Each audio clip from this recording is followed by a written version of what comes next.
Olá, eu sou o Rodamora.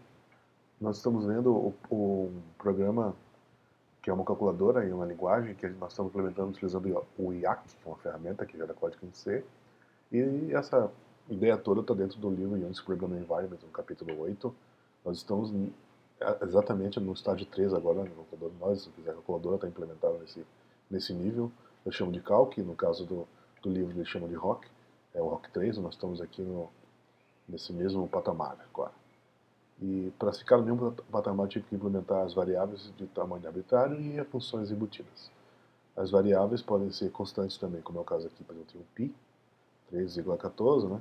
O e, o gama, para converter de graus para radianos, e o φ, né? Que é a razão áurea. Né? Aqui tem uma interação, e o código está aqui. Eu vou explicar o que foi necessário para fazer com que a gente tenha essas duas características aí. Continua interpretada a calculadora, certo? Eu vou dar um make. Por que eu vou dar um make? Porque agora o código ficou maior. Tem vários arquivos .c e .h da calculadora. E, obviamente, tem um makefile para isso acontecer. Agora eu consigo executar a calculadora e fazer uma série de operações. Por exemplo, eu posso fazer x igual a 2 vezes π, por exemplo. E o x vai ter 6,2831. No caso, a atribuição aqui, se fizer y igual a 1 sobre x, ela não retorna mais um valor, ela virou uma atribuição, então não é mais uma expressão. Se eu quiser ver o valor que é uma expressão, eu tenho que dar um nome a ela. E eu posso ter nomes maiores do que uma letra. Eu posso ter, por exemplo, 1 sobre π igual a 1 sobre π, por exemplo. Barra π, né? Então agora eu tenho que 1 sobre π é esse valor aqui, que é 1 dividido por π. Como é que a gente chega então a esse ponto de ter os nomes das variáveis? Primeiro tem uma certa dificuldade, porque em C, tratar em strings, tratar uma palavra, por exemplo, não é tão simples. Não tem tanta facilidade como trabalhar em outra linguagem com strings. Mas no caso, a gente vai mexer no lexer, né, que é ylex, e no código anterior a gente só via um caractere. Agora a gente está vendo vários. Então, aqui entra no primeiro ponto, se o primeiro caractere que ele reconhecer for um alfabético, ele vai tentar pegar todas as letras desse símbolo. Se uma palavra, no caso, né? Então ele interage, tem um buffer, o sbuff aqui, que vai ficar lendo os caracteres enquanto não for fim da linha e ele for alfanumérico. Então o primeiro caractere tem que ser alfabético e depois pode ser alfanumérico, para que eu possa ter coisas do tipo, por exemplo, π2 igual a 2 vezes π. Aí eu posso fazer π2, que vai sair como valor 2 vezes π também.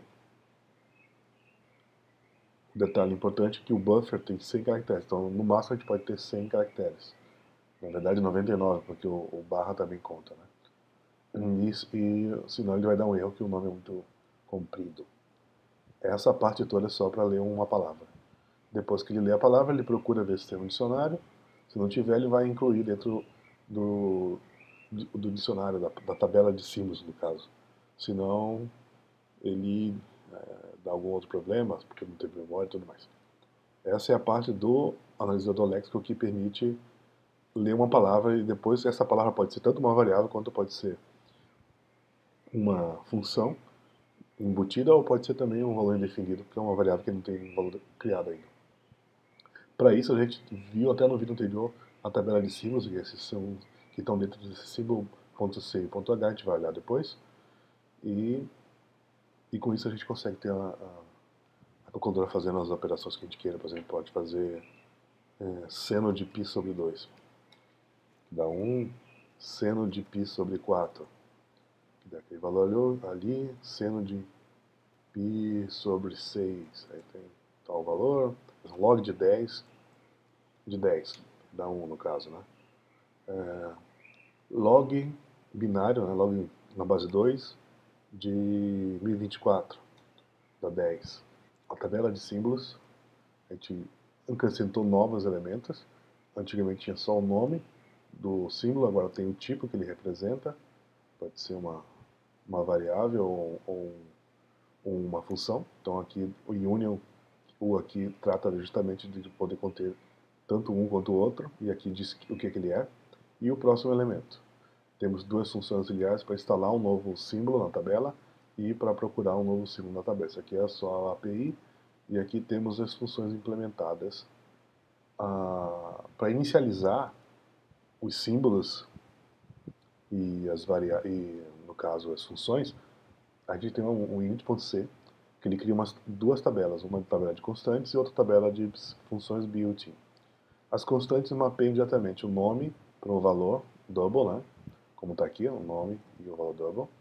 E os built-ins, eles vão fazer um mapeamento do nome de uma coisa para uma função que retorna o double, que é isso aqui, ó.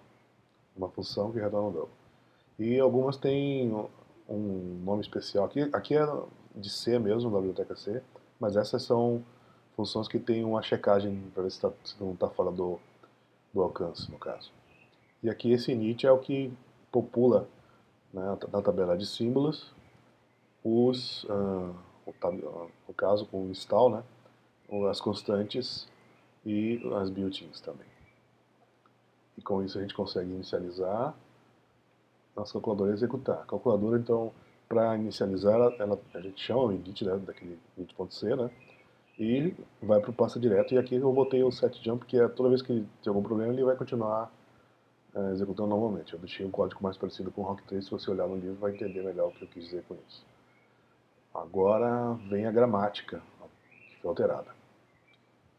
Mas antes da gramática, eu tenho que falar também da pilha, no caso do YAC, que é esse union aqui.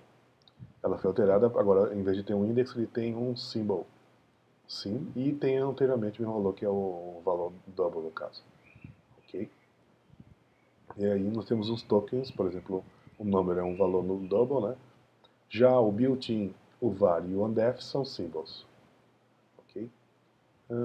Que mais? Que mais? Agora temos também um assign, que é um valor, e uma expressão também. Então essa é a gramática. A gramática, essa parte de atribuir uma variável a uma expressão, ela foi separada da expressão e se transformou em uma coisa chamada assignment aqui, por exemplo. Está bem aqui também definido como no list, né? E dentro da expressão, a gente vai ter uma variável, que no caso vai tentar fazer uma referência com essa variável e pegar o valor dela. Se for, vai ter o assign, como eu te falei anteriormente, que vai ser a atribuição, ou ela pode ser a execução de uma função built-in, que é o que tem nesse contexto aqui, na gramática, nessa regra, né?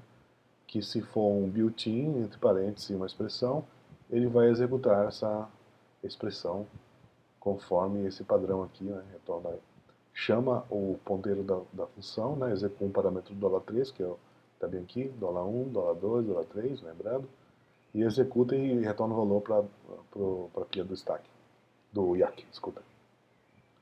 E com isso a gente consegue ter então a avaliação de variáveis, está aqui também, né? E funções built-in, com a alteração do lexer, no caso, né? Se for um caractere alfabético, ele vai tentar ler a palavra e inserir e executar. E esse é o estágio que a calculadora ficou. Deixa eu ver se tem mais algum detalhe que eu esqueci de falar dentro desse contexto aqui. Eu acho que não, acho que já falei tudo que tinha que falar nesse vídeo.